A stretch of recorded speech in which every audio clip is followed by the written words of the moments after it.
जो भी वेद विज्ञान, आध्यात्मिक साधना, एस्ट्रोलॉजी, ज्योतिष, पामिस्ट्री, पूजा पाठ, कर्मकांड, वास्तु विज्ञान से लेकर हस्तरेखा विज्ञान, वेदांत, वेद, अष्टादश पुराण इत्यादि प्रशिक्षण, ट्रेनिंग, प्रवचन, कथावाचन इत्यादि हेतु हमारे गुरुकुल में नया एडमिशन लेना चालू कर दिए हैं। 14 साल से 25 साल के छात्रों के लिए ये शिक्षा पद्धति प्रारंभ होने जा रहा है। इसमें लर्न एंड अर्न मेथड में पढ़ाई कराया जाता है। पढ़ाई के साथ रोजगार, इनकम, ऐसा नहीं कि पढ़ लिख लेने के बाद इनको नौकरी रोजगार मिलेगा।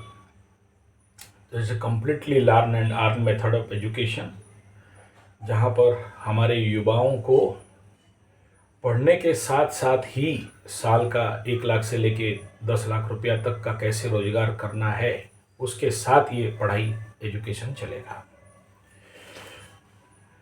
में तब तक बहुत देर हो चुका होता है कि उसका जिंदगी में इस प्रकार के दुख, दैन्यता, शनि महादशा, शनि 7.5, पट के फूल हो जाना, जिंदगी का नौकरी चला जाना, बीवी छोड़ के भाग गई, एक्सीडेंट हो गया, पड़ गया, इत्यादि इत्यादि जिंदगी में जितने सारे समस्याएं उनका होना चाहिए, आना चाहिए, जब सब कुछ आ जाता है और फिर ढूंढता है कि मेरे साथ ऐसा समस्या क्यों हुआ, तब फिर हम लोग याद आते हैं।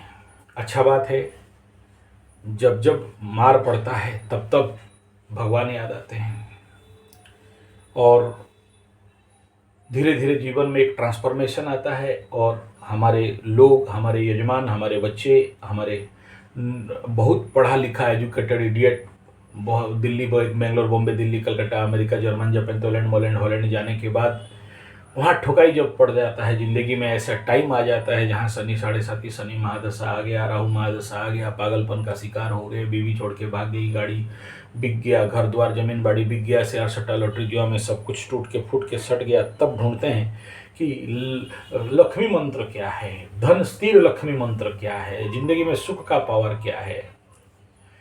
जब जिंदगी में सुख रहता है तो भगवान को नहीं याद करता है कोई, और ज़िंदगी में जब बढ़िया चलता है तो भूल जाता है लोग कि ज़िंदगी में कुछ आध्यात्मिक तत्व है और जीवन को कैसे बैलेंस करना है, जीवन को कैसे ठीक रास्ता में लेना है, ज़िंदगी का ऐसे जिए कि ज़िंदगी में समस्या आए ही नहीं, और समस्या आए तो हम उसको सहजता, सरलता से सामना कर सकें।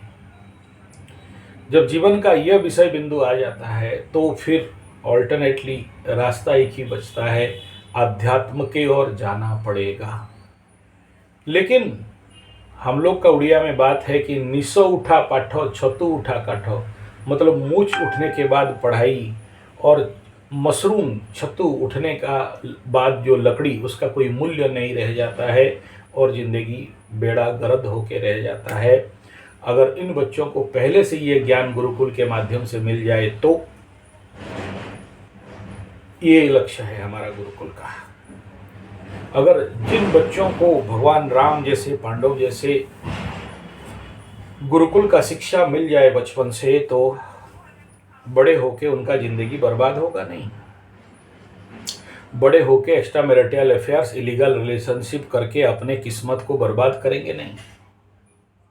बचपन से उनको ब्रह्मचर्य, सेलिब्रेसी का ज्ञान, शिक्षा मिल जाए तो बड़े होके फिर हस्तमैथुन, गुदा मैथुन इत्यादि करेंगे नहीं, और जिंदगी को एक प्रचंड उन्नति, मजबूत, स्ट्रॉन्ग, पावरफुल, शक्तिवान जीवन का आधार बनाएंगे। और खास इसी लक्ष्य के वजह से हम लोग गुरुकुल चलाते हैं और अन्य अन्य स्थान में गुरुकुल खोलने के लिए सपना देखते हैं। अलग बात है कि ये देश का दुर्भाग्य है कि खुल नहीं पाता है। अब इस बात को मैं क्यों कह रहा हूँ? इस बात को इसलिए कह रहा हूँ कि देखो, इस समय जो तालिबान से आमिर खान साहब आए हैं, विदेश मंत्री तालिबान का, अभी वो पाकिस्तान युद्ध, पाकिस्तान के साथ तालिबान का युद्ध हो गया और वो जो आमिर खान साहब इंडिया में आए तो कहा गए देवबंद का जो मरकज़ है या जो उनका गुरुकुल है या उनका जो शिक्षा स्थान है या वहाँ पर जो क्या बोलते हैं उनको पढ़ाने वाला जो है, वहाँ पर जाके कितने सारे भीड़ आप देखोगे तो दिल खुश भी हो जाएगा और दिमाग खराब भी हो जाएगा। आप इमेजिन करो, भारत देश गुरुकुल का राष्ट्र है और गुरुकुल या मरकज़ या उनका क्या बोलते हैं जो भी है उनका कितना बड़ा है, कितने सारे बच्चे पढ़ रहे हैं। और देवबंद वालों का वो जो मदरसा है या गुरुकुल है या जो शिक्षा स्थान है या मरकज़ है जो भी है, देख के दिल खुश हो गया कि कितना बच्चे। नेगेटिव बोलना तो बेकार बात है, उनका त्याग है, तपस्या है, उनका एकता है, उनका यूनिटी है कि कितना बड़ा उनका मरकज़ है और कितने सारे लोग और उनका खिदमत में उनका सम्मान करने के लिए लाइन लगे हुए हैं, छात्रों से मिल रहे हैं। और पीछे जो बिल्डिंग का व्यू दिखा रहा था तो कितना बड़ा बिल्डिंग है। दुर्भाग्य नहीं है क्या हमारे भारतीय गुरुकुल परंपरा या ऐसा शिक्षा संस्थान हिंदुओं के लिए, सनातनियों के लिए भारत देश में, हिंदुस्तान में नहीं है। आप मेरा बात से बोलोगे कि हिंदू यूनिवर्सिटी है, लेकिन आप कभी जामिया मिलिया इस्लामिया मुस्लिम यूनिवर्सिटी जाके देखो और उसके बाद फिर ये हिंदू यूनिवर्सिटी जाके देख लेना। कहते हैं जामिया मिलिया यूनिवर्सिटी में एक लाइब्रेरी हमारे उड़ीसा का एक यूनिवर्सिटी बराबर होगा, सम्बलपुर यूनिवर्सिटी बराबर होता है। मैं उनके प्रति कोई द्वेष भाव नहीं रख रहा हूँ, मैं ये कह रहा हूँ कि इस समय हम चोटी वालों को, टीका वालों को तो एक बार सोचना चाहिए कि अगर उनके पास है तो हमारे पास क्यों नहीं है।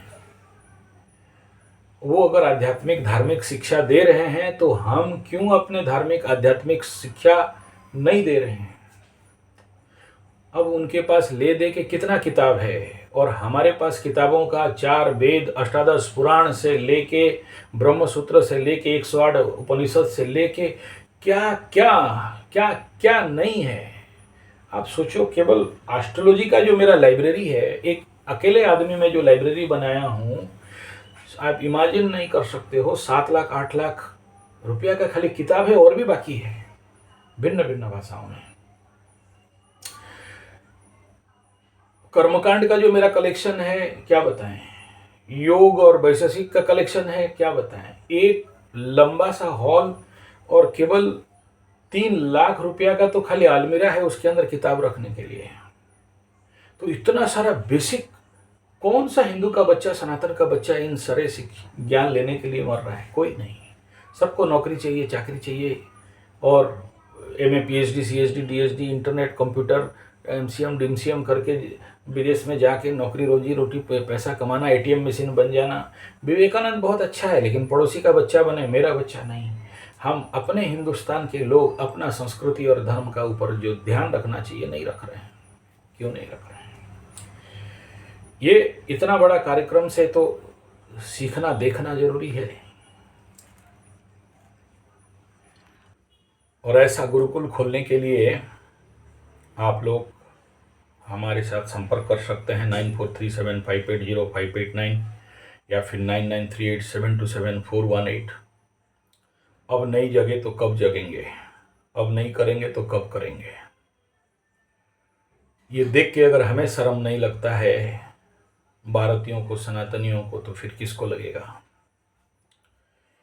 इससे सीखना चाहिए कि हम इस देश में, और भारत जो सबसे पुरातन हजार साल का हम लोग दुहाई देते हैं, और हम आज निस्व अवस्था में हैं। और जो गुरुकुल चल रहे हैं उसके बारे में मैं निंदा करना नहीं चाहता हूँ, बोलना नहीं चाहता हूँ।